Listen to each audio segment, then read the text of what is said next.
আমার আলাদিন, লেখিকা জাবিন ফুরকান, পর্ব সংখ্যা ৬। ইরাম আপু, প্লিজ একবার আমার কথাটা শুনুন। এখান থেকে যাও আলাদিন, তোমার কথা আমি পরে শুনবো।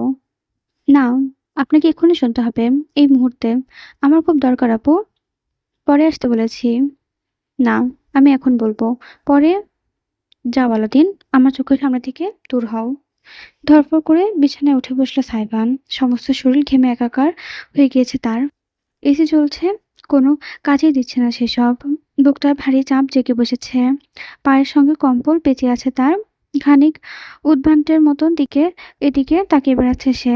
তারপর একটা দীর্ঘ নিঃশ্বাস ছেড়ে দুহাতে নিজের মাথা চেপে ধরল। ঘড়ির কাঁটায় 11টা পেরিয়ে গিয়েছে। বুঝতে আর বাকি রইল না তার। একদম নীরবে বিছানা থেকে নেমে এলো সে। কিছুক্ষণ আগে দুঃস্বপ্নটা মন থেকে ঝেড়ে ফেলার নীরব চেষ্টায় লিপ্ত হলো সে। সে বাথরুমে থাকতে সামিয়া ২ বার ডেকে গেল। এরপর সুগন্ধা এলো তাকে মনে করিয়ে দিতে, যেন সে জলদি নাচ থেকে তৈরি হয়ে নেয়। বহুদিন বাদে আজ বেশ লম্বা একটা সময় নিয়ে গোসল করলো সাইবান। হালকা গরম পানি পূর্ণ বাথটবে প্রায় আধা ঘন্টা বসে রইল। অতঃপর শরীর মুছে পরিপাটি হয়ে বেরোলো। সুগন্ধা নাস্তা দিয়ে গিয়েছে লাই স্ট্যান্ডের উপর। একটা পরোটা অর্ধেক ছিঁড়ে মাংসের ঝোল মাখিয়ে গোটা পুড়ে দিয়ে সে ক্লোজেট গায়ে পোশাক বের করে নিচ্ছে। একটা কালো শার্ট, কালো ফরমাল প্যান্ট, উপরে কালো হাতাবিহীন ড্রেস। আয়নার সামনে দাঁড়িয়ে একে একে সবগুলো গায়ে জড়াতে জড়াতে নিজের ভাবনায় দুনিয়ায় ক্ষণিকের জন্য হারিয়ে গেল সাইবান। টেরও পেল না কখন আফনান, অনুরাগ আর নীরব তার রুমের ভেতর এসেছে। নীরবের হাতে একটা বিশাল বড় ফ্লাওয়ার বুক, এতই ভারী যে বেচারা একা ধরে রাখতে পারছে না। আফনানের সাহায্য লাগছে। দুজনেই পরনের ডিজাইন পাঞ্জাবি। একমাত্র অনুরাগ ফরমাল স্যুট পরেছে। তিনজনই সাইবানকে তৈরি হতে দেখে খানিক অবাক হলো। তোর বিয়েতে তুই কালো পোশাক পরবি কেন? প্রশ্ন করলো আফনান। সাইবান আয়নার প্রতিফলনের কারণে পেছন দাঁড়ানো বন্ধুদের দেখলো। তারপর মুচকি হেসে টাই বাঁধতে বাঁধতে উত্তর দিল, শক্তপোষা মানুষ কালোই পরে। খিলখিল করে হেসে উঠল সবাই, অনুরাগ বাদে। বান্ধা হেঁটে গিয়ে সাইবানের মুখোমুখি দাঁড়িয়ে অগোছালো বাঁধতে থাকা টাইটা খুলে আবার নতুন করে বেঁধে দিতে বলল, এতই শোক যখন তখন নাচতে নাচতে বিয়ের পিড়িতে বসছিস কেন? ও মা, আমার শোককে বলল, শোক তো আমার বউয়ের। আমি শুধু তার পক্ষ থেকে শোকটা পালন করছি। চোখ টিপ দিয়ে উত্তর করলো সাইবান। এবার না হেসে পারল না অনুরাগ। ছেলেটা একদম আলাদাই চিজ। হায় ভগবান, তোদের নিয়ে আমি আর পারি না। আপনার আর নীরব ফ্লাওয়ারের বুকটা নিয়ে এগোলো। সাইবানের হাতে তুলে দিল। বেচারা ফ্যালফ্যাল করে চেয়ে দেখলো। তাজা গোলাপ অনেকগুলো, গুনে ওঠা দায়। তবে গোলাপ একা নয়। নীরব বলে উঠল, happy wedding bro, with 69 roses. হ্যাঁ ব্রো, আসলে 70 কিলোমিটারের বেশি গতিতে গাড়ি চালানো নিষেধ। অ্যাক্সিডেন্ট হলে অকালে কাঁদতে হবে আড়ালে। আপনার বলতেই আর সহ্য করতে পারল না সাইবার। মুখটা টকটক হয়ে গেল তার। ফ্লাওয়ারটা বুকে তুলে সপাত সপাত বন্ধুদের মাথায় মারতে লাগলো। মারের মাঝখানে চেঁচিয়ে বলতে লাগলো, নাউজুবিল্লাহ হিমিনাস শয়তানি রাজিম। ফুল সবগুলো বুক থেকে খুলে পড়তে লাগলো মেঝেতে। আপনারা নীরব অট্টহাসিতে বিছানায় গড়াগড়ি খেল। তবুও মার ছাড়ল না সাইবান। ঠিক অমন মুহূর্তে রুমের ভেতর এসে পড়ল সারিকা। কোথায় সাই, তোরা হলো? এদিকে যে মেহমানরা চলে এসেছে। মেঝেতে ঝরা ফুল পাপড়ি ছড়িয়ে ছিটিয়ে আছে। একমাত্র অনুরাগ দরজার কাছে। বেচারা উপায়ন্ত না পেয়ে শটান বকচিতে মেঝেতে শুয়ে পড়ল। শরীরের নিচে আড়াল করলো সব। পা দিয়ে লাথি মেরে বাকিগুলো ড্রেসিং টেবিলের নিচে ঢুকিয়ে দিল। কোনোয়ে ভর দিয়ে হাতে মাথা রেখে এমনই ভঙ্গিতে সারিকার দিকে তাকালো যেন স্যুট পরে ক্লোজে শুয়ে থাকার চেয়ে অসাধারণ কোনো ব্যাপার দুনিয়াতে একটাও নেই। জোরপূর্বক হাসার চেষ্টা করে বলল, হ্যাঁ হ্যাঁ, এই তো সাইবার রেডি প্রাইম, আপনি যান, আমরা এক্ষুনি নিয়ে আসছি ওকে। সারিকা ড্যাপড্যাপ করে তাকিয়ে রইল দৃশ্যপটে। রেডি? তার ভাই বিছানার উপরে উঠে বালিশ নিয়ে নিজের ওপর দুই বন্ধুকে মারছে। যেন ডব্লিউডব্লিউ বক্সিং চ্যাম্পিয়নশিপ হচ্ছে বিছানার উপর, আর সে জন সিনা। অপরদিকে অনুরাগ মেঝেতে শরীর বিছিয়ে এমনভাবে শুয়ে আছে যেন সে মাটির মানুষ আর মাটিতেই থাকতে পছন্দ করে। এমন একটা বিষয়ে একজন মেয়ের কেমন চোখে দেখা উচিত? আচ্ছা, বিব্রত বোধ করলো সারিকা। কেন সে নিজেও জানে না। উল্টো ঘুরে গেল। সাই, তাড়াতাড়ি আয়। এতটুকু বলেই সে রুমের বাইরে চলে গেল। রমণীর গায়েব হয়ে যাওয়ার পরে শুধু বুকের ভেতরে আটকে রাখলো নিঃশ্বাসটুকু। ছাড়তে পারল না অনুরাগ। মেঝে থেকে উঠে সে এক রামধমক দিল সবাইকে। যদি চাস তন্ত্রমন্ত্র জপে তোদের বান্না মারি, এক্ষুনি থাম। পাঠার দল কোথাকার। লিভিং রুমে চমৎকারভাবে সাজানো হয়েছে। তাজা ফুলের সঙ্গে চকচকে কাপড়ের পর্দা খেলা। নিয়মিত বাতি জ্বলছে। সকাল হওয়া সত্ত্বেও ভীষণ সুন্দর দেখাচ্ছে চারিদিকের চারিপাশটি। মেঝের মাঝখানে বিশাল কার্পেট বিছিয়ে সকলের বসার ব্যবস্থা করা হয়েছে। ইতিমধ্যে কাজী সাহেব এবং উকিল উপস্থিত। বাড়ির জামাই মিসির দায়িত্ব নিয়ে সকল মেহমানদের খাতির দায়িত্ব করা হচ্ছে। নীল বর্ণের ডিজাইনের পাঞ্জাবি এবং কোট পরনে তার। সামিয়া আপওয়ার্ড শার্টের একটি শাড়ি পরেছে। ছেলের বিয়ে উপলক্ষে হালকা সেজেছে, গয়নাগাটিও পরেছে। তদারকি করছে তিনি সবকিছু যেন গাফিলতি একটু না হয়। এমন সময় সিঁড়ি বেয়ে হাসাহাসি করতে করতে নেমে এলো সাইবানের দল। সাইবান সকলের পেছনে। সামিয়া সিঁড়ির গোটায় দাঁড়িয়ে মুগ্ধ নয়নে দেখছে ছেলেকে। যদিও কালো পোশাকে বিয়ে এমন অনুষ্ঠানের জন্য ঠিক গ্রহণযোগ্য নয়, তবুও সাইবানকে অতুলনীয় লাগছে। ছেলেটা তার ফরমাল পরে খুবই কম। তার কাজে চলাফেরনে এমন স্যুটের ভেসেল দরকার পড়ে না। আজ পড়ন্ত প্রাপ্তবয়স্ক পুরুষদের মতো লাগছে সাইবানকে। সে নিচে নেমে আসতেই সামিয়া দুহাত তুলে ছেলের মুখ ছুঁয়ে দিল। মাশাআল্লাহ। মায়ের বুক পানে চেয়ে মুচকি হাসল সাইবান। নুয়ে এলো সামান্য। সামিয়ার চোখ ছলছল করে উঠল। চোখ বুজে তাই ছেলের কপালে স্নেহের চুমু খেয়ে দিলেন তিনি। আল্লাহ যেন তোকে খুব সুখে রাখে। আমার ভাগ্যের হায়াত, সুখ, সৌভাগ্য সব তোর হোক, সব তোর। সাইবান পকেট থেকে রুমাল বের করে সামিয়ার চোখ মুছে দিল। তারপর পাল্টা মায়ের কপালের পাশে ঠোঁট ছুঁয়ে দিল। তারপর ফিসফিস করে বলল, তোমার দোয়াটা যথেষ্ট। আর আমার? ঠিক তখনই পাশে উপস্থিত হলো সারিকা। বিরাট হাসি নিয়ে ভাইয়ের দিকে চেয়ে রইল সে। সাইবান মাথা ঘুরে তাকালো। বাঁকা এসে বলল, তুই তুই উচ্ছন্নে যা। দেখেছো দেখেছো মম, আজ বিয়ের দিনটা তো ও আমাকে ছাড়লো না। তোর মুখে পোকা পড়বে বেয়াদব ছেলে। কিলকিল করে বোনের কাছে টেনে নিল সে। জড়িয়ে ধরলো হালকাভাবে। তোকে একদমই দুই চোখে সহ্য করতে পারি না মিসিস। হ্যাঁ, তা তো আমি জানি। বিয়ে হলে আরো ভুলে যাবি। যাব না, যদি অতি সত্বর আমাকে মা বানাতে পারিস। সারিকা মুখটা লালচে হয়ে গেল। ঠাস করে ভাইয়ের বুকে থাপ্পড় বসিয়ে দিল। ঠিক অমন সময়ই সদর দরজা দিয়ে দুজন মানুষ ঢুকলো। দেখে সারিকা সহ সকলেই থমকে গেল। রাহাত আর ইনান দুজনেই নিঃশব্দে পাশাপাশি হেঁটে চলছে। বুড়ো কুচকে ফেল সারিকা। ওরা এখানে কি করছে? আমি ডেকেছি, উত্তর দিল সামিয়া। দৃঢ় দৃষ্টিতে সন্তানের দিকে চেয়ে বলল, হাজারোক ওদের বোনের বিয়ে, ওদেরকেও এখানে হক আছে। সাইবান কি বলবে ভেবে পাচ্ছে না। না বুঝে গেলেও সারিকা ভীষণ অসন্তুষ্ট মনে হলো। তবে মায়ের ওপর কোনো কথা বলতে পারে না সে, তাই চুপ করে রইল। কিছুক্ষণ বাদে সবাই কার্পেটের উপর বসলো। কাজী সাহেবের মুখোমুখি বসলেন সাইবান। তার পাশে জায়গাটা ফাঁকা রাখা হয়েছে। তার অন্য পাশে অনুরাগ এবং মিসির বসেছে। অনুরাগের কোলে ইজান। সুতির পোশাকে পরানো হয়েছে ইজানকে। একদম বাধ্য ছেলেটি হয়ে সে অনুরাগের কোলে বসে বসে একটা খেলনা গাড়ি নিয়ে খেলছে। সাইবার আর চোখে কেন যেন বেশ কয়েকবার ইজানকে ঘুরিয়ে ফিরিয়ে দেখলো। অচেনা মানুষদের ভিড়ে বাচ্চাটিকে ঠিকঠাক আছে কিনা সেটা নিয়ে তার মনে একটা খচখচানি ভাব কেন যে তৈরি হয়েছে সেটা সে বুঝতে পারছে না। মেয়েকে নিয়ে আসুন, আমরা শুরু করে দিই, দেরি কিসের? কাজী সাহেবের বলতেই সামিয়া মাথা দুলিয়ে উঠে গেলেন। অন্তর্মহলে আড়ায় চড়ে গেলেন। সাইবান ঠাই নিজের জায়গায় বসে ইজানকে দেখতে লাগলো। বাচ্চাটা এখন খেলনার প্রতি আগ্রহ হারিয়ে সিমির কোটের বোতাম ধরে টানাটানি করছে। আনমনে মুচকি হাসল সে। সেই হাসিটুকু হঠাৎ করে জমে গেল দৃশ্যটি নজরে আসতেই। অন্তর্মহল থেকে ধীর পায়ে বেরিয়ে এলো সামিয়া। তার পাশে ইরাম। জলপাই রঙের একটা চকচকে শাড়ি জড়ানো অঙ্কে, তাতে উজ্জ্বল সিলভারের জরির কাজ। শাড়ির পাড় সোনালি। লাইটের আলোয় পড়লেই মোহনীয় এক দ্যুতি ছড়িয়ে পড়ছে চারিদিকে। শাড়ির আঁচলে মাথা তুলে দেয়, খুবই হালকা সাজে। সঙ্গে পাতলা কিছু গহনা, এটুকুই। অতিরিক্ত কিছুই নেই। বয়সের সঙ্গে মানানসই। তবুও সাইবাই নিষ্পলক চেয়ে রইল যেন। ইরামের দুই হাতে চকচকে খয়েরি মেহেদি রঙের উপর যেন নজর ফেরাতে পারল না সে। এমন নয় যে সে জীবনে সুন্দরী মেয়ে দেখেনি, বরং ঠিক উল্টোটা। ডিজে পার্টিতে সেই আগ্রহের কেন্দ্রবিন্দু থাকে। রমণীদের লাইন লেগে থাকে তার আশেপাশে। বড়লোকের আদরের দুলালিদের আগুন ঝরা রূপ, তরুণীদের মন মাতানো সাজসজ্জা। কিন্তু এর আগে কারো প্রতি এমন অনুভূতি জন্মায়নি তার। ইরামকে দেখে তার ওই জ্বালাময়ী অনুভূতিটা হচ্ছে। ঝলসে যাওয়া রূপের প্রতি অস্বাভাবিক পুরুষালী আকর্ষণ আসছে, যেটা তার বুকের মাঝে জন্মেছে সেটা শ্রদ্ধাবোধ। ইরাম কোনো মেয়ে নয়, সে একজন নারী, একজন মা। তার রূপের প্রতি অনুভূতিটাও অজান্তে পরিপূর্ণতা হয়ে উঠেছে অসীম আগ্রহে। নারী সুলভ আকর্ষণের মধ্যে এটা একদমই পড়ে না। ইরাম হেঁটে এসে সকলকে সালাম দিয়ে আস্তে করে সাইবানের পাশে বসলো।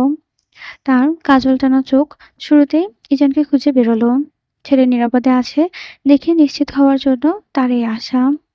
পাশে বসা পোস্টার উপর মনোযোগ দিল সে পড়ে। সাইবান সঙ্গে সঙ্গে নিজের দৃষ্টি ফিরিয়ে নিল। অনুভব করলো বিনা কারণে তার হৃদস্পন্দন বেড়ে গিয়েছে। এতটা কাছে বসা ইরাম যে তার শরীরের মাখা সুখো পারফিউমের ঘ্রাণটুকু তাকে মাতোয়ারা করে তুলছে। সাইবান কালো পোশাক পরেছে, এ নিয়ে বিশেষ কোনো মন্তব্য ইরাম করলো না। নীরবে মাথা ঘুরিয়ে একবার পেছনে তাকালো। ঢোকার সময় সে দেখেছে তার দুই ভাই এসেছে।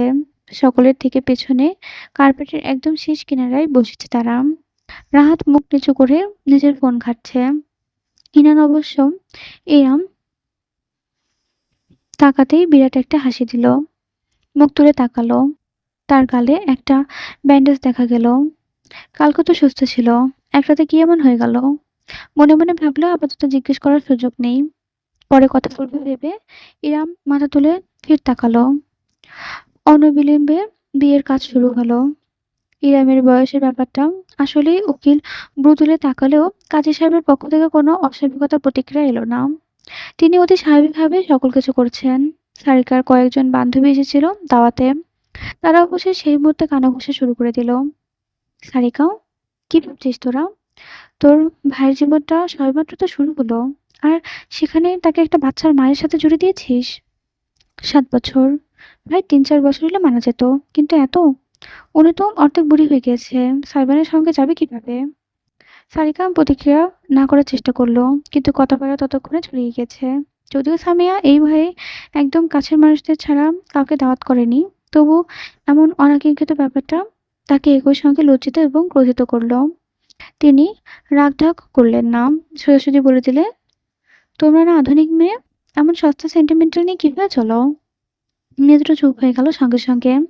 তবে একজনের মা বলে উঠল, ভাবি, কথা বলার মতন কাজ করলে তো লোকজন এসে কথা শোনাবেই।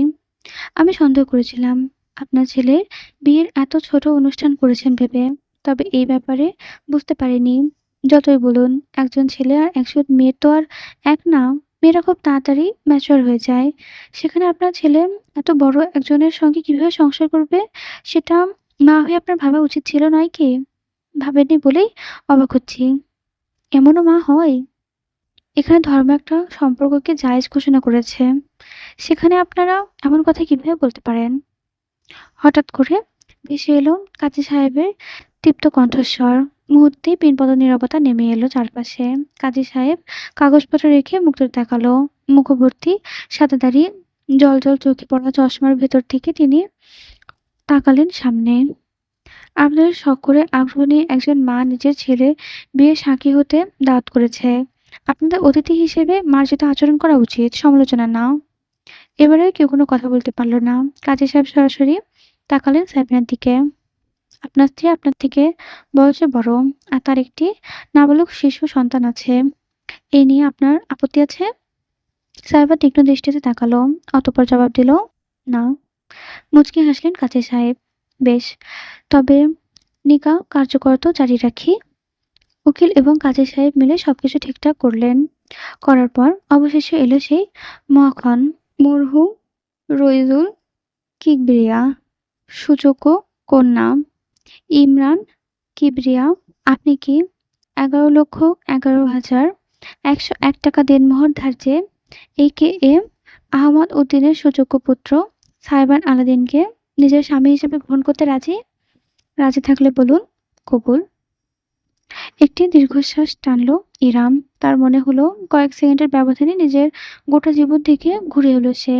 জন্ম, বাবার চোখের মণি হয়ে ওঠা, বাবার চলে যাওয়া, গোটা সংসারের দায়িত্ব কাঁধে ফেলা, দুই ভাইকে মায়ের মতন স্নেহ ভালোবাসা দিয়ে গড়ে তোলা। 30 বছর পেরিয়ে বিয়ের সম্বন্ধে বসা, প্রাক্তনের সঙ্গে দেখা, ভালোবাসার জীবনের স্বপ্ন খান খান হয়ে যাওয়া। ইজানের জন্মের ভেতর দিয়ে জীবনের পরিপূর্ণতা আসে, এবং আজ সব জল্পনা কল্পনা আর অবসান ঘটল। অসময়ে এক সম্পর্কে নিজেকে জড়ালো সে। আজকের বিয়ের দিন তবুও সমাজের চুলচেরা বিশ্লেষণ থেকে সে ছাড় পায়নি। ভবিষ্যতেও পাবে না। এই সমাজ তাকে মায়া দেখাবে না। ছলছলে চোখে সে তাকালো অদূরে অনুরাগের কোলে বসে থাকা ইজানের দিকে। যেন জননীর চোখের ভাষা বুঝতে পেরে এই মুহূর্তে যেন শব্দ করে উঠল, আই। হেসে ফেলল ইরাম। দ্রুত চোখ মুছে নিয়ে ছেলের দিকে তাকিয়ে গম্ভীর গলায় বলল, কবুল। তোমার জন্য এই মায়ের সবকিছু কবুল। সকলে একযোগে আলহামদুলিল্লাহ বলে উঠল। এরপরই কাজী সাহেব ফিরলেন সাহেবানের দিকে। কে এম আহমদ উদ্দিনের সুযোগ্য পুত্র সাহেবান আলাদিন। আপনি কি 11,11,101 টাকা দেনমোহর ধার্যে মরহুম রুইজুল কিবরিয়ার সুযোগ্য কন্যা ইমরান কিবরিয়াকে নিজের স্ত্রী হিসেবে গ্রহণ করতে রাজি? রাজি থাকলে বলুন কবুল। সাইবান এক নজর নিজের পরিবারের দিকে, সামিয়ার ঝাপসা চোখের দিকে তাকালো। ছেলের জীবনে গুরুত্বপূর্ণ এই মুহূর্তে চোখে পানি ধরে রাখতে পারছে না তিনি। অপরদিকে সারিকা একটি বৃদ্ধাঙ্গুল তুলে তাকে থাম্মস আপ দেখালো। দুলাভাই মেসির কথা নেড়ে তাকে উৎসাহ দিল। বন্ধুরাও অধীর আগ্রহে হাসিমুখে তাকিয়ে আছে তার দিকে। চোখ বুঝল সাইবান। একটা মাত্র শব্দ তার গোটা জীবনকে বদলে দেবে। এমনভাবে বদলে দেবে যে সে হয়তো আর কখনো ফিরে আসতে পারবে না। এই শুরু, এই শেষ। অবশেষে চোখ খুলল সে। অতিরিক্ত চিন্তা কিংবা ভয়ে নাকি সাইবান বলতে পারবে না, তার মুখ থেকে বের হলো কবর। বাজ পড়লেও বুঝি মানুষ এত অবাক হয় না যতটা সাইবানের কথা শুনে হলো। জিভ কামড়ে ধরল বেচারা। কি বলতে কি বলে ফেলেছে উত্তেজনার ঠেলায়। পাশে বসে ইরাম খানিকটা ব্যথিত দৃষ্টিতে চেয়ে রইল। তবে কি সাইবান তাকে গ্রহণ করতে পারছে না? সেটা তো হওয়ার ছিল। সত্যি তো, কিভাবে অন্য কিছু আশা করা যায়? মুখ নত করে কোলের দিকে চেয়ে থাকলো ইরাম। বুকে বুঝি ভারী পাথর চেপে বসেছে তার। ঠিক এমন সময় একটি পুরুষালী শক্তিশালী হাত তার মেহেদি রাঙা হাতের উপর চেপে বসল। দৃষ্টি প্রসারিত হয়ে গেল ইরামের। তার কানে সুগভীর কণ্ঠে জবাবিত ভেসে এলো বাদ ভাঙা জোয়ারের মতো, কবর অব্দি কবুল, কবুল কবুল কবুল। চারিদিকে আরেক দফা উল্লাস ধ্বনি ছড়িয়ে পড়ল। অথচ ইরাম কিছুটা টের পেল না। এক দৃষ্টিতে চেয়ে রইল সে নিজের হাতের উপর রাখা শিরা ও প্রশিরাপূর্ণ লম্বাটে আঙুলযুক্ত হাতটার দিকে। একটি বিশাল থালাতে পোলাও, কোরমা, খাসির রেজালা কাবাব, আস্ত দুটো মুরগির গ্রিল, ঘন ডাল, সাদা মিষ্টি সবকিছু সাজিয়ে রাখা। নতুন বর সাইবানের সঙ্গে খেতে বসেছে তার বন্ধুরাও। গরুর মাংসের তরকারিটা আলাদা রাখা হয়েছে অনুরাগের কথা চিন্তা করে। কার্পেটের ওপর পাত বেড়ে খেতে বসেছে সকলে এক থালাতেই। নীরব এত বড় সাইজের গ্রাস মুখে তুলেছে যেন তার খাবার কেউ টেনে হিঁচড়ে নিয়ে যাবে। আহনাফ ছাগলের মতন খচখচ করে কাঁচামরিচ খেয়ে যাচ্ছে। এই নিয়ে বন্ধুদের মাঝে হাসাহাসির কমতি নেই। এখানে শুধু পুরুষেরাই আছে। মেয়েদের খাবারের ব্যবস্থা আলাদা করে গেস্ট রুইজে রাখা হয়েছে। খেতে খেতে সবার প্রথমে নীরব বলে উঠল, ভাই কি যেন এককালে বলেছিল আমাদের মেয়েদের সুগার ড্যাডি হবে। খুঁজিস না, এখন সে এক বাচ্চা ড্যাডি হয়ে গেছে। অট্টহাসিতে ফেটে উঠল সকলে। নীরবের বন্ধু সঙ্গে তাল মেলালো। আবার কি বলে কবর অব্দি কবুল। ও মা গো, টুরু লাভ। ছ্যা, শুরু করলি তোরা? তরকারির ঝোল মাখা হাতটা চটাস করে আহনাফের গালে বসিয়ে দিল সাইবান। খিলখিল করে হেসে উঠল সকলে। অনুরাগ অব্দি আজ মরা নিতে ছাড়ল না। এই, তোরা ওকে এত জ্বালাচ্ছিস কেন, হ্যাঁ? এমনিতেই সবে জ্বালাতনের দায়িত্ব শুরু হয়েছে। একটা বাচ্চা পালা কি কম কথা? ভরণ পোষণ, শিক্ষা দীক্ষা সব দিকটাই তো একেই দেখতে হবে বল। সব থেকে কাছের বন্ধু অনুরাগ অব্দি পোলট্রি খেতে দেখে সাইমন তেতে উঠল। তবে রাগটা দেখালো না, বরং আস্ত মুরগি থেকে লেগ পিসটা ছিঁড়ে নিয়ে বিশাল এক কামড় বসে চিবোতে চিবোতে বলল, অবশ্যই শিক্ষা দীক্ষা সবই দিতে হবে। ব্যঞ্জন বর্ণ শেখানো শুরু করতে হবে। 1 বছর মধ্যেই ঘর করে কথা বলতে শুরু করবে দেখবি। নীরব একটা আস্ত গোলাপ জামুরা মুখে দিয়ে প্রায় না চিবিয়ে গিলে নিয়ে শুধালো, ছেলেকে শুধু ব্যঞ্জনবর্ণ শেখাবি কেন? স্বরবর্ণ কি দোষ করেছে? স্বরবর্ণ শুধু বউদের জন্য বরাদ্দ। সাইবানের বেফাঁস কথায় অনুরাগ প্রায় মুখের খাবার ফেলে দিচ্ছিল। কোনো মতে হাত চেপে নিজেকে থামালো।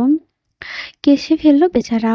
অপরদিকে হাতের লোকমা হাতে নিয়ে জমে গিয়ে ফ্যালফ্যাল করে সাইবানের দিকে চেয়ে রইল আফরান এবং নীরব। সাইবানের কোনো হেলদোল নেই। সে নিশ্চিন্ত মনে বিরাট কোল্ড ড্রিঙ্কসের গ্লাসে চুমুক দিচ্ছে। অনুরাগ বাম হাতে একটা থাপ্পড় দিল তার পিঠে। তুই কি কোনোদিন শুধরাবি না? বিয়ে হয়েছে তবু এই শয়তানি গেল না। শয়তান শুধরে গেলে পৃথিবীতে তোর মতো সন্ন্যাসীদের কি কাজ? বাঁকা এসে জবাব দিল সাইবান। আর পারল না আফরান আর নীরব। উভয়ে হাসতে হাসতে ফ্লোরে গড়াগড়ি খেতে লাগলো। অপরদিকে ইরাম ইজানকে নিয়ে ব্যস্ত। খেতে বসেনি সে এখনো। ছেলে ঘুমাবে। ঢুলঢুল চোখে তার বুকে লেপ্টে আছে সে। তাকে নিয়েই হাঁটাহাঁটি করছে। সঙ্গে সকলে ঠিকমতো খাচ্ছে কিনা সেই বিষয়টা তদারকি করছে। চোখের কোণে সে খেয়াল করলো রাহাত আর ইহান দুজনেই বাড়ির চৌকাঠে বেয়ে নেমে যাচ্ছে। আর অপেক্ষা করলো না ইরাম, দ্রুত হেঁটে গিয়ে গেল তাদের কাছে। ঈশানকে নিজের বুকে সাবধানে আগলে করে রেখে ভাইদের পিছু নিল। মেন গেটের কাছাকাছি গিয়ে থামল তাদের। ভাই! ইহান থাম গেল আগে। ঘুরে ইরামের দিকে, বোনের দিকে ছুটে গেল।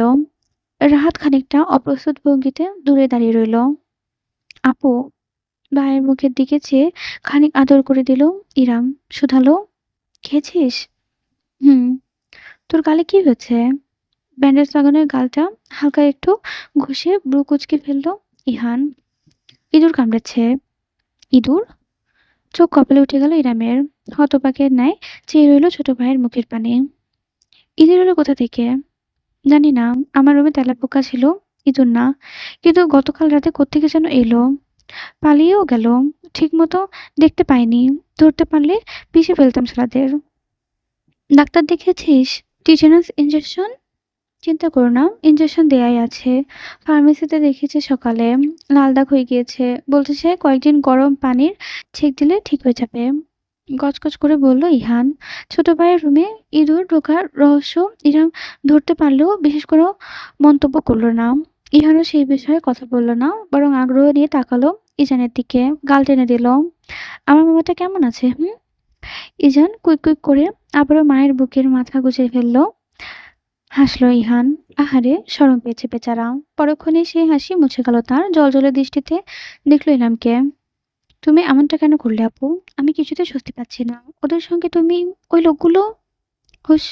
তোকে বলছি না তো ভাই, আমি যা করেছি সুস্থ মস্তিষ্কে ভেবে চিন্তা করেছি। ভবিষ্যতেও করব। ইরামের হাতটা নিজের সুস্থ গালে চেপে ধরে মাথা নিয়ে ইহান বলল, ঠিক আছে, তোমার কথাই সই। তবে তুমি আমাকে প্রমিস করো, যদি ওরা তোমাকে তিল পরিমাণেরও কষ্ট দেয়, তুমি সঙ্গে সঙ্গে আমাকে বলবে। আগেরবারের মতন চুপ করে একটু সহ্য করবে না। কথা দাও আমাকে আপু, প্লিজ। মৃদু হাসলো ইরাম। ঝুঁকে এসে ছোট ভাইয়ের কপালে কপাল ঘেঁষে বলল, আমার কিছু হবে না ভাই। আমি ঠিক নিজের খেয়াল রাখবো, চিন্তা করিস না। আজকে আসার জন্য তোদেরকে অনেক ধন্যবাদ। আমি সত্যি তোদের খুব মিস করি রে। চোখ বুজে মা তুলল বড় বোনের অস্তিত্বটুকু। অনুভব করলো ইহান প্রাণ ভরে। তবে বেশিক্ষণ পারল না। পেছন থেকে ডাক আসলো, ইহান, দেরি হয়ে যাচ্ছে আমাদের। রাহাত তাড়া দিচ্ছে।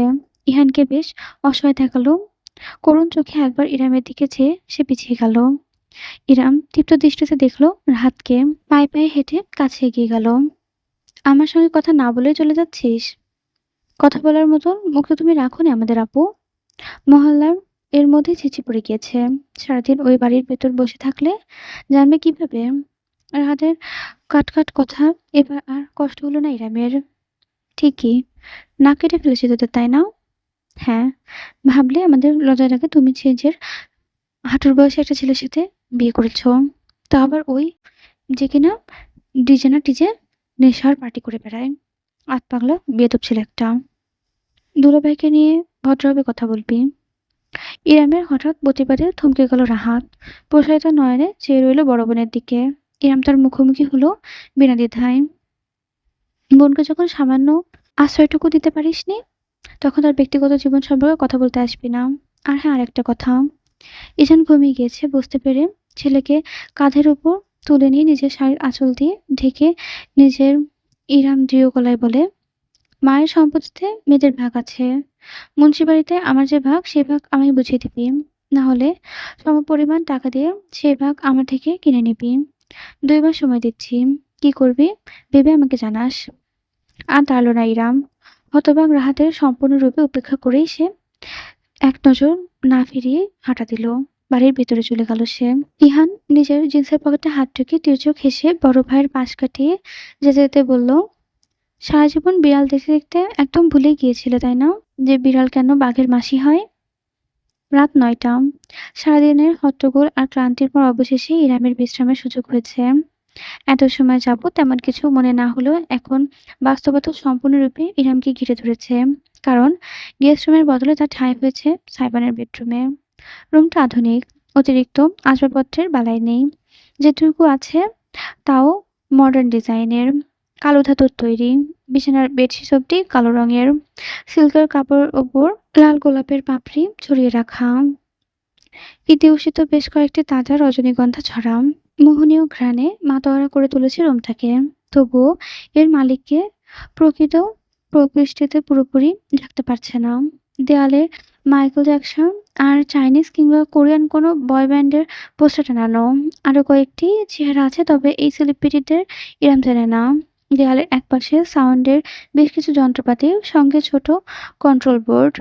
এক কোণায় ট্রিপল মনিটরের গেমিং সেটআপ। কাউচের ওপর অবহেলিত ২১০ কেজির ডাম্বেল পড়ে আছে। একটি দীর্ঘশ্বাস ছাড়ল ইরাম। নিজের সঙ্গে এই অস্তিত্বের সামান্যতম মিলও সে খুঁজে পেল না। তার ভালো লাগে বই, খোলামেলা পরিবেশ, বেশ হলে একটু ঝুলদোলনা, মাঝে মধ্যে গান শোনার জন্য অ্যান্টিক রেডিও সেট। এই তো, খুব বেশি তার চাহিদা নেই তো। সে সত্যিই সাইবার আনুদিনের সঙ্গে এক সূত্রে বাঁধা পড়ে এই রুমটা তার প্রমাণ। ক্ষণক্ষণে হলেও এই রুমটা আপাতত তার ঠিকানা হয়ে উঠেছে।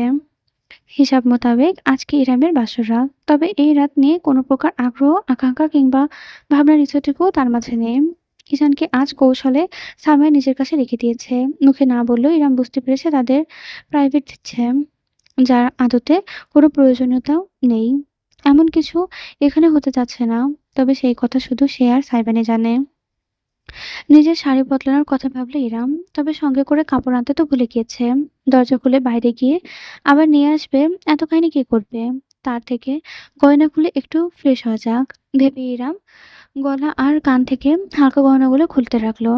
রুমের এক পাশে লাগানো বারান্দা, অন্য পাশে আরেকটা দরজা, বাথরুমই হবে ভেবে স্লাইড করে কাছের দরজাটা খুলে ইরাম ভেতরে পা রাখলো। তবে সামনের দৃশ্য তাকে জমিয়ে দিল। জায়গাটা বাথরুম বলবে না অন্য কিছু, ইরাম কয়েক লহমা ভেবেই পেল না। হঠাৎ করে কেউ দেখলে মনে করবে বুঝি জঙ্গলে ঢুকে পড়েছে। দেয়ালে তেমনি গাছপালার ডিজাইন, মেঝেতে মাঝ বরাবর ফাঁকা। সত্যিই ফাঁকা, পুলও নয়, বাথটবও নয়, যেন জঙ্গলের গাছপালার মাঝে একটি প্রাকৃতিক পুকুর। আশেপাশে পাথরের দেয়াল তুলে দেওয়া, তাতে টলটলে পানি ভাসছে। সিলিংয়ের সঙ্গে লাগানো ঝর্ণা বেয়ে বৃষ্টির মতো ঝিরিঝিরি পানি ঝরে পুকুরের ন্যায় স্থানটির উপর। পাথরের সিঁড়ি নেমে গিয়েছে কয়েক ধাপ ভেতরে যাওয়ার জন্য। ইরাম হাঁ করে তাকিয়ে রইল রীতিমতো। সে একটুখানি হাত মুখ ধোবে, কিন্তু এমন জায়গায় তো হাত মুখ ধোয়াতে মন চায় না, শুধু তাকিয়ে থাকতে মন চায়, যেন ছুঁয়ে দিলে জাদুকরি জায়গাটার মায়া কেটে যাবে। এটা কেমন বাথটব? এটাকে বলে জাকুজি। অস্ফুট স্বরে ইরাম বলে উঠল। এমন স্পষ্ট জবাব আজ বেশি আশা করেনি। চট করে পেছনে ঘুরে তাকালো সে। ঠিক দরজার সঙ্গে হেলান দিয়ে দাঁড়িয়ে আছে সাইবান। ড্রেস খুলে ফেলেছে সে, শুধু শার্ট আর প্যান্ট পরনে। শার্টের উপরে বেশ কয়েকটা বোতাম খোলা থাকায় মাসল বুকের খানিকটা অংশ দেখা যাচ্ছে। ইরাম দ্রুত দৃষ্টি সরিয়ে নিল। বাড়ির ভেতর এ জিনিস করে আইডিয়া কে দিল? হাসলো সাইবান। ভেতরে ঢুকে আশেপাশে তাকালো, সগর্বে নিজের তৈরিকে দেখলো এবং বলল, বাড়ির ভেতর রিল্যাক্স করার মতন জায়গা দরকার, তাই এই গত বছর ইনস্টল করেছি। বাইরের দিকটা ভেঙে অনেক কিছু ঠিকঠাক করতে হয়েছিল। তোমার মাঝে নর্মাল কিছু আছে আলাদিন? নর্মাল বাথরুম টয়লেটও আছে। আপনি ভুল জায়গায় ঢুকে পড়েছেন। বিস্মিত হাসি দিয়ে জবাব দিল সাইবান। তারপর পায়ে পায়ে এগোতে লাগলো ইরামের দিকে। জায়গাটা রোমান্টিক না? মনে হবে যেন গভীর বনের মাঝে বসে কোনো পুকুরে শরীর ডুবিয়ে আরামে আকাশে দেখানো যাচ্ছে। ইরাম জানে না কেন তার হৃদস্পন্দন অস্বাভাবিক দ্রুত উঠছে। আজ তাদের বাসর। এই বিষয়টা তার অনুভূতির সঙ্গে বেশ বাজেভাবে খেলতে শুরু করে দিয়েছে। অজান্তে পিছিয়ে পড়ল সে। পানির একদম কিনারা পাহাড়ের কাছে গিয়ে থামল। সাইবান রীতিমতো নির্লজ্জভাবেই তাকে আপাতমস্তক পর্যবেক্ষণ করল। ইয়ামার ঘোমটা দিয়ে নেই। গাঢ় জলপাই রঙের চকচকে শাড়িটা তার শরীরে ওতপ্রোতভাবে জড়িত আছে কেবল। সাইমন এতদিন ভালো করে দেখেনি কিংবা সংকোচ করেছিল, অথচ আজ তার দৃষ্টিতে বিন্দুমাত্র সংকোচ নেই। কবুল করে বিয়ে করা বউ তার সামনে দাঁড়িয়ে আছে। ভাবতে অদ্ভুত রে একটা উষ্ণতা এবং ভীষণ রকমের অন্তর্জ্বালা ছড়িয়ে পড়ছে সাইবানের বুকে। ইরাম তার গভীরতার দৃষ্টি খেয়াল করলো। জিজ্ঞেস করে বসলো, আজ কাজী সাহেবের সামনে হঠাৎ ওভাবে বললেন কেন? থমকালো সাইবা। দৃষ্টি তুলে ইরমানের বুকের দিকে তাকালো। অতঃপর বাঁকা হাসি জুড়ে বলল, কিভাবে বলেছি? কবর অব্দি কবুল কথাটার মানে কি? উঠেছে আপনাকে বিয়ে করে নিজের কবর নিজেই করেছি আমি। ইরাম খুব কাছে এসে পড়ল সাইবান। রমণী জমে গেল। মুহূর্তের জন্য তার মনে হলো সাইবান বুঝে তাকে ছুঁয়ে দেবে প্রগাঢ়ভাবে। আর সে আটকাবে কি করে? এতদিন ছেলেটা ছিল পরপুরুষ, আজ সে স্বামী। ঠিক কতটা পর্যায় অবধি ইরাম তাকে থামিয়ে রাখতে পারবে? অথচ সাইবান তাকে ছুঁয়ে দিল না, শুধু দেখে গেল। গলা, বুক, উদর পেরিয়ে এসে তার নিগুড় কালো নয়নজোড়া থামলো বরাবর ইরামের কোমরে। আর কিয়ৎক্ষণ মুগ্ধতার দৃষ্টিতে বদলে কোনো তীব্রত কৌতূহল, বাজে রকমের কৌতূহল। বুড়ো কুচকে ফেলল সাইবান। এতক্ষণ স্পর্শ না করেও এবার হাত বাড়িয়ে বৃদ্ধাঙ্গুল ইরামের কোমরের ত্বকে ফুটে থাকা একটা খয়েরি দাগ ছুঁয়ে দিল। এটা কিসের দাগ? সাইবানের প্রশ্নে ঝাঁজ কেটে যাওয়ায় গেল যেন স্পষ্টতা। ইরাম জবাব দেওয়ার সুযোগ পেল না। এর আগেই রুমের দরজায় ধাক্কার আওয়াজ ভেসে এলো। আমি দেখেছি কে আসছে। রীতিমতো চোরের মতো ছুটে পালিয়ে গেল ইরাম। এক হাতে আঁচল টেনে কোমরের অংশটা সন্তর্পণে ঢেকে নিল। সাইবান কয়েক সেকেন্ড আহাম্মকের মতন দাঁড়িয়ে থাকলো। মুহূর্তে হতাশাবোধে একটি শব্দ করে উঠল। ঘুরে রুমের ভেতর চলে এলো। ইরাম ততক্ষণে দরজা খুলে দিয়েছে। বাইরে দাঁড়িয়ে আছে সারিকা। তার হাতে ধরা ছটফট করতে কাঁদতে থাকা ইজান। আমি আর মম মিলে অনেক চেষ্টা করেছি। আপনাকে ছাড়া শান্ত হবে না বলে মনে হয় না। খানিকটা বিরক্ত নিয়ে বলল সারিকা। ইরাম দ্রুত নিজের হাত বাড়িয়ে ছেলেকে কোলে তুলে নিল।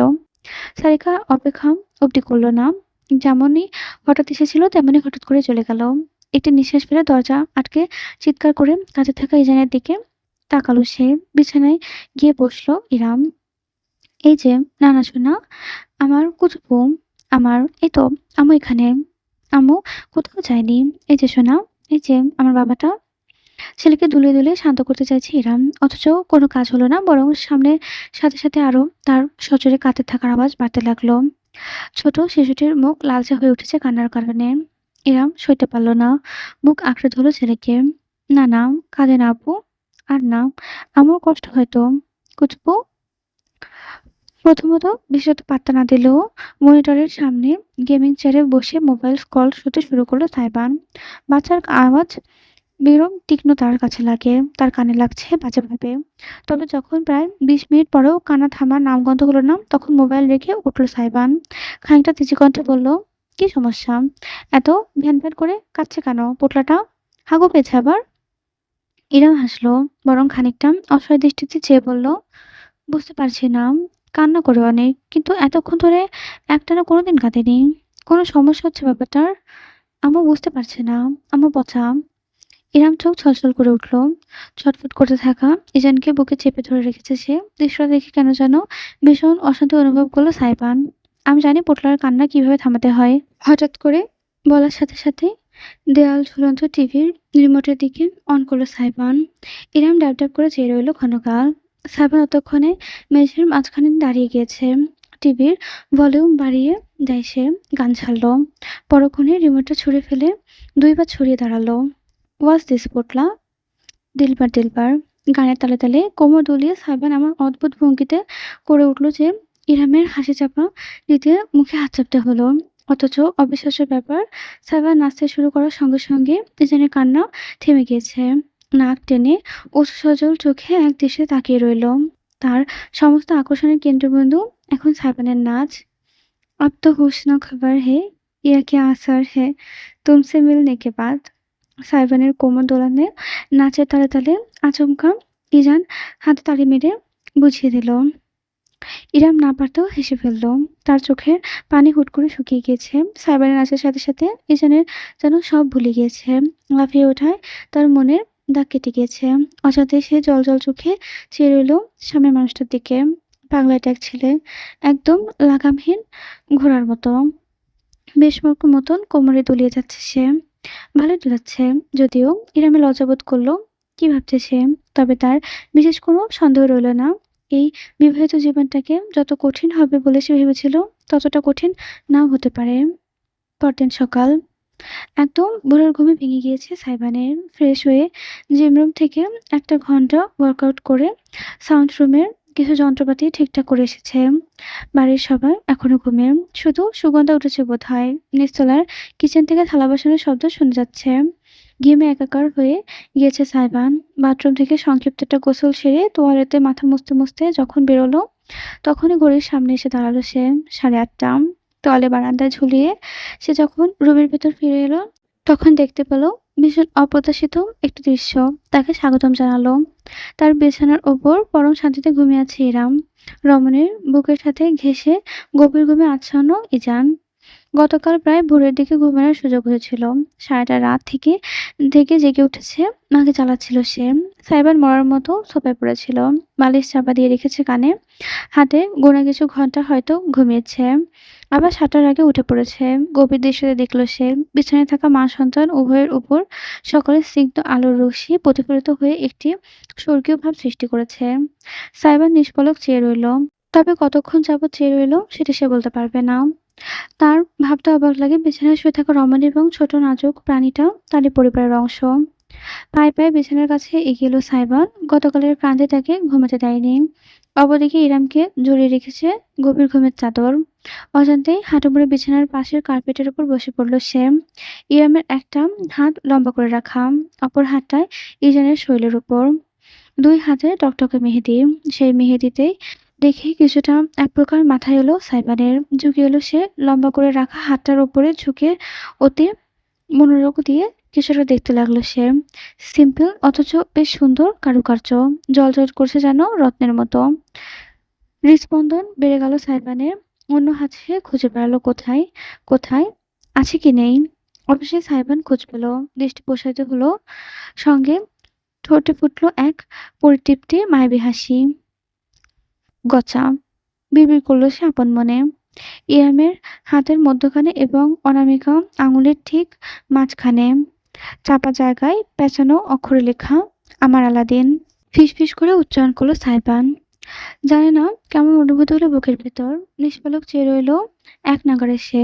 ইচ্ছে হচ্ছে না দৃষ্টি ফিরিয়ে নিতে। ইরামের প্রশান্তির ছায়া ঘুমন্ত মুখখানা দেখে সে অত্যন্ত আবেগ নিয়ে। তারপর আবারও দেখল আঙুলের ফাঁকে লুকিয়ে রাখা নামটা। নিজের ফোন বের করে নিঃশব্দে বেশ কয়েকটা ছবি তুলে নিল সাইবান। কেন সে নিজেও জানে না। ফোন রেখে সে ঝুঁকে এলো। সাবধানে আঙুলে ছুঁয়ে দিল মেহেদির রঙে রঙে থাকা আঙুলগুলোকে। ইরাম সামান্য নড়েচড়ে উঠতে জমে গেল সে। অথচ রমণীর ঘুম ভাঙল না। শুধু ছেলেকে ঘুমের ঘোরে নিজের আরো খানিকটা কাছে টেনে নিল পুনরায়। বুকের ভেতর আটকে রাখা নিঃশ্বাস ছাড়ল সাইবান। অতি সাবধানে নিজের নাম লেখা ইরামের আঙুলটা তুলে নিল সে। কি হলো সে বলতে পারবে না। ঝুঁকে গেল। সেই নরম আঙুলের ডগায় আলতো করে স্পর্শ করল নিজের ঠোঁট। অতি ক্ষীণ এবং মুহূর্তেই আলতো ছোঁয়া। চোখ বুজে নিল সাইবান। আনমনে ফিসফিস করল, আপনার আলাদিন।